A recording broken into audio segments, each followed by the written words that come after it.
자, 오늘은 1946년에서 1960년까지의 주식 투자 역사에 대해서 알아볼 건데, 대한민국은 1945년 일본으로부터 해방된 후 이승만이 제1대 대통령이 되지, 이승만 정부는 1949년 농지개혁법이라는 걸 실시하는데, 이게 뭐냐면 농지개혁법은 지주들, 농지를 많이 가지고 있는 지주들에게서 농지를 몰수해 대신 지가증권이라는 국채를 발행해서 보상을 했어. 그리고 그 농지들을 소작인에게 균등하게 분배를 했던 그게 농지개혁법이지. 자, 지가증권. 나라가 발행한 지가증권은 뭐냐면 국채의 일종이야. 그럼 국채라는 거는 뭘까? 국채는 국가가 발행하는 채무증서 같은 거야. 정부도 국가 운영이나 경제 발전을 위해 돈이 필요하잖아. 그래서 정부가 국민에게 돈을 빌리고 그리고 거기에 내 이자를 주고 만기가 되면 원금도 돌려주는 것이 국채. 나라가 국채를 발행하면 만약에 이게 10,000원짜리 국채를 발행했다 하면 이거는 1년 만기에 3% 이자를 주겠다 이렇게 얘기를 하면 이것은 3%의 이자를 받고 또 1년 만기가 되면 원금도 돌려주는 이걸 국채라고 하지. 나라에서 발행하는 채무증서 같은 거야. 그런데 1949년에 지가증권을 발행했는데 1950년도에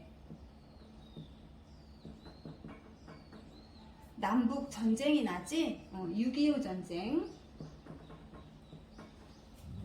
6.25 전쟁이 다시 발발해가지고 전 국토가 초토화가 됐대. 산업시설도 80% 이상 파괴가 됐대.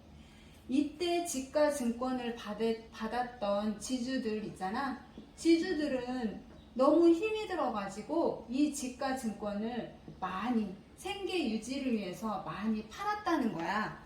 그러다 보니까 지가증권이 가격이 폭락하는 바람에 만약에 10,000원짜리 지가증권을 가지고 있었으면 이게 1,000원짜리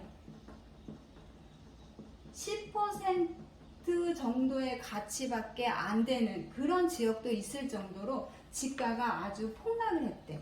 그런데 다시 생각을 해서 이때 1,000원짜리 이 국채를 싸게 사들인 사람은 나중에 엄청난 부자가 됐다는 거야.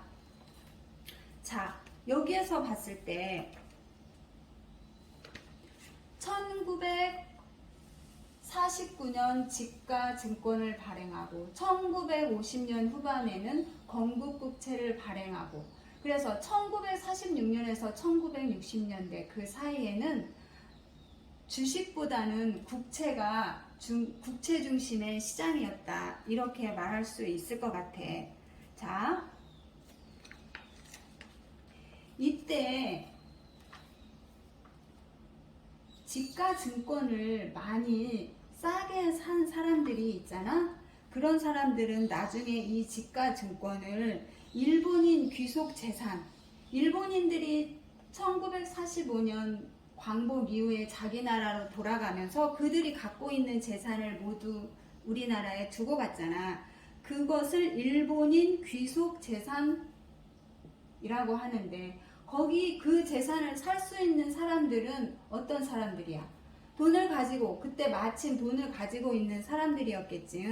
이때는 나라에서 이 일본인 귀속 재산을 아주 싸게 팔았는데 이때 지주증권을 가지고 있는 사람들도 이 지주증권으로 일본인 귀속 재산을 살 수 있게 해줬다는 거야.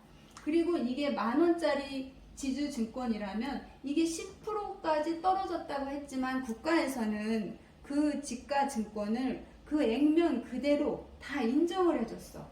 그래서 이때 지가증권으로 일본인 귀속 재산을 싸게 산 사람들이 나중에 우리나라의 큰 부자가 되는 일이 아주 많았대.